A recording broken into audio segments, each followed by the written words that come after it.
Muchas gracias. Realmente es un gran placer estar aquí. He tenido la ocasión de participar de la celebración del 15 aniversario de SEDICE, del 20 aniversario de SEDICE, del 25 aniversario de SEDICE y ahora del 30. Es un gran gusto compartir este panel con los amigos venezolanos y especialmente con el doctor Luis Paso y Dora de Ampuero. A Luis lo leo desde que era muy joven, no estoy haciendo ninguna referencia a la edad. Pero la verdad que fue uno de mis maestros. Ustedes saben que el doctor Pasos, además de un extraordinario economista, es un gran divulgador y siempre escribió mucho. Tiene una producción impresionante en ese sentido y la verdad que sus libros de él a los jóvenes de aquellos tiempos cuando creamos la Fundación Libertad nos impactaron mucho. Y Dora de Ampuero es una queridísima amiga y una de las más importantes luchadoras por la libertad de América Latina, a quien todos admiramos y queremos mucho, ¿no? Pero es especialmente grato estar en un evento del SEDICE. Yo fundé un think tank en Argentina cuando tenía poco más de 20 años, por cierto, ya que este panel es en homenaje a Friedman, y por ahí está Chafuen, que puede dar fe, Alejandro Chafuen. Yo le escribí una carta a Milton Friedman cuando tenía 19, 20 años, que estaba empezando el think tank, por supuesto sin ninguna esperanza de que él me la contestara, ¿no? Y le escribí una carta de 10 renglones, contándole la idea, y él me contestó con una larga carta, donde me alentaba y nos decía de manera enfática que era muy importante crear un think tank en Argentina, que era muy importante difundir ideas porque las ideas tenían consecuencias, algo en lo que creemos todos los que estamos aquí.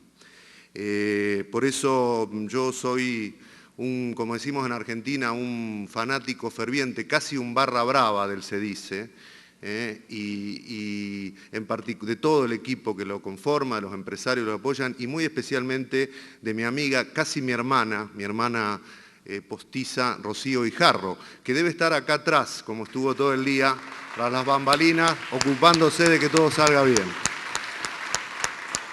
Por eso, porque la quiero mucho a Rocío, me llamó un poco la atención de cuando me incluyó en un panel sobre la inflación. Digo, ¿por qué quiere un argentino en un panel sobre la inflación? Máxime cuando hay economistas tan notables. Digo, ¿por qué quiere un argentino? Querrá a un práctico. Digo, querrá a un práctico. Considerando la historia argentina. Y ahí me vino a la cabeza lo que dice el presidente Piñera, siempre en la diferencia entre un teórico y un práctico. Dice, es la misma diferencia que hay entre un ginecólogo y un Don Juan. Digo, bueno, Rocío debe querer a alguien que tenga ese rol de práctico, ¿no? Pero bueno, después mirando el programa, me llamó la atención otra cosa, que había bastantes argentinos en el programa.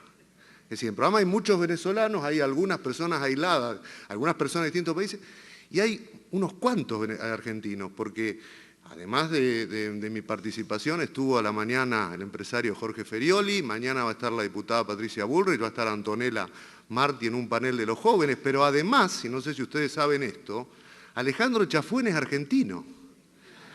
Y Guillermo Hirfeld, que habló recién con un léxico bastante español, es argentino. Y el propio Carlos Sabino es argentino, a pesar que luego se naturalizó en Venezuela. Y Cayetana Álvarez de Toledo, la diputada española que va a hablar mañana, es casi argentina, con lo cual... Y el Papa también es argentino. ¿Perdón? El Papa también es argentino. ¿Quién? El Papa. El Papa es argentino también, sí. Con lo cual me di cuenta que este seminario se había argentinizado demasiado y eso ya me preocupó, ¿no? Pero bueno, más allá de todo lo que podemos decir los argentinos sobre la inflación, que es bastante, ustedes saben, y este es casi el lamento argentino eterno, que no voy a obviar, por supuesto, que Argentina fue otra cosa en un momento, ¿no? Argentina... ya sabemos lo que era en 1910 en el centenario. Siempre hay cosas que a uno lo impactan, ¿no?, de la Argentina en aquella época, ¿no? Hace poco a mí me impactó mucho un hecho menor. La empresa Ford cumplió 100 años de presencia en la Argentina y entonces hubo un cóctel muy grande donde fue el presidente mundial de Ford. En un momento me acerco a saludarlo y me dice el señor, le digo, pero ustedes vinieron en 1913, qué impresionante, y estaban en muchos países. No, dice, fue el tercer país donde nos instalamos. Ah, le digo, ¿y el segundo habrá sido Inglaterra? Sí, y nos instalamos un mes antes que en Argentina. O sea, Ford se instaló, comenzó por supuesto en Estados Unidos, se instaló en noviembre de 1913 en Inglaterra y un mes después en la Argentina. Creo que esto obvia de otras reflexiones sobre lo que era la Argentina en aquel momento. Argentina era un país tan extraordinario en este momento, y ya entrando en el tema de la inflación, que hasta los socialistas eran muy serios, muy serios. No, pero en serio, había un bloque socialista que era extraordinario y que eran gente seria, gente que defendían realmente a los trabajadores y a las clases bajas. Y fíjense ustedes que esos socialistas eran los grandes enemigos de la inflación. Esos socialistas promovían el patrón oro y promovían la moneda sana, porque decían con buen criterio que el único bien, como decía el doctor Pasos hace un rato, que el único bien que tiene el trabajador es su salario. Entonces, cuando el Estado deteriora el salario a través de la emisión monetaria, al que trabaja, al que más perjudica es al trabajador. Y también, curiosamente, en esa Argentina espléndida, los socialistas defendían el libre cambio. Y hay unos debates que son muy interesantes para ver, porque eran los conservadores defendiendo el proteccionismo y los socialistas defendiendo el libre cambio, porque querían que los trabajadores tuvieran acceso a bienes más baratos. Bueno, esa era la Argentina de aquella época, ¿no? Antes de mostrarle algunos datos puntualmente sobre la Argentina y tangencialmente sobre Venezuela, es realmente impresionante que en el 2014 estemos veamos no necesitados de incluir en un seminario como este un panel sobre la inflación. Es verdaderamente impresionante. Cuando yo empecé a estudiar economía, digo, es impresionante porque la ciencia económica ha zanjado esa discusión. Ya no existe esa discusión. Ya se sabe cuáles son las causas de la inflación y las explicó magníficamente el doctor Luis Paso y Dorita.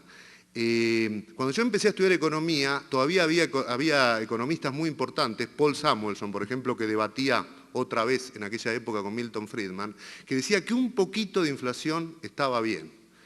O sea, primero hablaba del 6-7%, después fue bajando Paul Samuelson, siendo 5, 3, y al final Paul Samuelson terminó dándole la razón prácticamente a Friedman y diciendo que la inflación era algo nefasto para la economía. Justamente por lo que se explicó aquí, porque el problema de la inflación no es solo el aumento de los precios, es la distorsión de precios relativos que eso provoca, que casi siempre perjudica a quienes tienen ingresos fijos. Yo les quiero mostrar ahora algunas gráficas que tienen que ver con la Argentina y con lo que está pasando en materia inflacionaria. Bueno, esto es el top 5 de inflación mundial. Hay varios rankings, otros dicen de otra manera, algunos ponen a otros países, a Bielorrusia, algún otro país. Pero fíjense que ahí está Venezuela, primero, de esto se dijo esta mañana también. Les quiero dar la tranquilidad que si Venezuela mantiene esa tasa este año, Argentina lo va a superar y va a ser el primer país. Bueno, Venezuela se esperará en mantener el primer lugar, me imagino. Bueno, ahí está, digamos, el top 5. Aquí está, perdón. Aquí están los 5 países de América Latina que tienen más inflación. Fíjense ustedes cómo baja. O sea, que los otros países tienen inflación. Uruguay tiene inflación alta, pero es del 8%. Nosotros estamos despegados, ¿no? Y claro, yo le decía a un periodista hoy, cuando uno ve los países que encabezan estos índices, que son Siria, Bielorrusia, algunos países africanos que han sufrido catástrofes, no es un club en el que uno quisiera estar, ¿no? A mí me da mucha pena que Argentina y Venezuela estén en ese club, porque no es una compañía agradable, ¿no? Quiero decir, no es que hay otros países normales. Esto confirma esta sensación de anormalidad que vemos, ¿no? Bueno, fíjense lo que pasó en Argentina. Esto la verdad que lo que pasó en Argentina es increíble, ¿no? En Argentina ha habido 5 monedas, desde que más o menos se creó la Organización Nacional. Peso moneda nacional, peso ley 18.188, peso argentino, austral y el peso. 5 monedas. Ahí está el billete máximo que llegó a haber un billete de 1 millón de pesos. En Argentina hoy el billete máximo es de 100 pesos. 100 pesos son $9, una cosa increíble, pero me dicen que en Venezuela es peor porque equivale a $1,50 el billete de máxima denominación, ¿no? $1 chirola. Bueno, en la Argentina, por estas cosas que tiene el populismo, el gobierno nunca quiso emitir billetes más grandes porque eso sería una forma de reconocer la inflación, ¿no? Bueno, esto es lo que pasó en la Argentina. Un peso de hoy equivale a 10 billones de pesos moneda nacional. Es decir, la moneda argentina se le sacaron 13 ceros en los últimos 45 años. El peso moneda nacional estaba en vigencia en el año 70.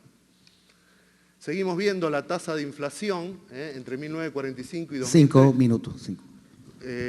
Fíjense, muy alta con la hiperinflación de Alfonsín. Les voy a confesar algo en privado. Yo me casé en medio de esa hiperinflación. Yo me casé en junio del 89, en el medio de esa hiperinflación. Ya casarse, ustedes saben que es un acto bastante arriesgado, pero casarse en medio de una hiperinflación es una cosa bastante alocada, ¿no? Y yo podría contarle anécdotas de ese proceso en que me casé y la hiperinflación, increíbles. Yo, por ejemplo, tenía que comprarme el traje, entonces tenía $200, ¿no? Entonces estaba mirando cómo evolucionaba el dólar y el traje me costaba $100, $70, $150 y al final lo pagué 80, estando atento al tipo de cambio, ¿no? Bueno, cosas de un país que entra en una suerte de locura, ¿no? Seguimos mirando la evolución de la tasa de inflación en el periodo kirchnerista, el primo hermano menor del chavismo. Fíjense cómo fue la tasa de inflación evolucionando. Ahora vamos a ver algo que tiene que ver con lo que dijo Luis Passos de la emisión y del gasto público. Para este año la inflación en el presupuesto prevista es del 10% y las consultoras privadas la estiman en el 40%, pero ya en el primer trimestre la inflación fue el 10%, ¿no? Bueno, no, perdón. Sí, vamos a mirar primero. Fíjense lo que fue la emisión monetaria en los últimos 10 años. Entre enero del 2003 y febrero del 2014. La base monetaria se multiplicó por 12. La base monetaria se multiplicó por 12. Ahora, claro, es como decía el doctor Luis Passos, esto no se da por casualidad, esto se da por esto. Fíjense el gasto público, lo que ocurrió en la Argentina en este mismo periodo. El gasto público pasó del 30% al 46%. Y aumentó 16 puntos del producto en 10 años. Tenemos un gasto público superior al de Francia hoy, prácticamente de los más altos de América Latina, ¿no? Bueno, ¿qué hizo el gobierno ante esto? Lo que hacen siempre los populistas, ¿no? Este es un personaje autóctono argentino que se llama Moreno, que fue el que se dedicó a combatir la inflación con los métodos más estrafalarios que se puedan imaginar y, por supuesto, todos ellos fracasados. Pero como los métodos fracasaban, lo que decidió fue romper el termómetro. Lo que decidió fue intervenir el INDEC, el Instituto Nacional de Estadísticas y Censo, un instituto bastante prestigioso que ni siquiera los militares se habían atrevido en la dictadura del 76 al 83 a manipular, y empezaron a falsear los números de una manera impresionante, ¿no? Esto hizo que aparecieran como dos mediciones de la inflación, la oficial, que es la del INDEC, y la de las consultoras privadas, que son las que están a la derecha, que fíjense, ¿no? Más o menos triplicaban las oficiales. Pasaron cosas graciosas en este periodo. Por ejemplo, cada provincia medía el índice de inflación en la provincia, ¿no? Entonces, como los datos de las provincias daban igual que los privados, el gobierno empezó a extorsionar a las provincias para que cierren los institutos provinciales de estadística y censo y no les daba la coparticipación y el dinero que le correspondía y al final prácticamente cerraron todos los institutos provinciales. Y claro, no conforme con ello, empezaron a hacer una cosa increíble que muestra la vulnerabilidad institucional de nuestro país, como por ejemplo enormes multas a las consultoras. Es decir, una consultora decía que para ellos la inflación no era el 1, como decía el gobierno, sino que era el 3, las multaban con cifras millonarias en dólares, ¿no? Y las amenazaban con cerrarlas diciendo que estaban distorsionando el mercado, ¿no? Y también la otra cosa que se le ocurrió al señor Moreno fue una cosa que se llama precios cuidados, que creo que en Venezuela, exactamente, creo que en Venezuela hay algo bastante parecido, ¿no? Bueno, así fue como el gobierno ha intentado manejar este tema, desconociendo lo que aquí ya se explicó, que son las verdaderas causas de la inflación, un desequilibrio fiscal, la emisión monetaria consecuente y, por supuesto, la inflación no se detiene.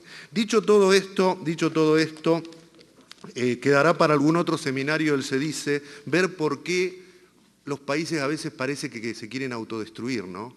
Eso ocurrió con la Argentina, claramente. Argentina era un país que había generado una cantidad de cosas que eran la admiración del mundo, sexto o séptimo país del mundo en ingreso per cápita en el año 1920, un país que había logrado erradicar el analfabetismo, bueno, cantidad de detalles que podrían darse, pero no lo quiero hacer para no abundar en eso, ¿no? Le pasó a Argentina le pasó o le pasa a Venezuela.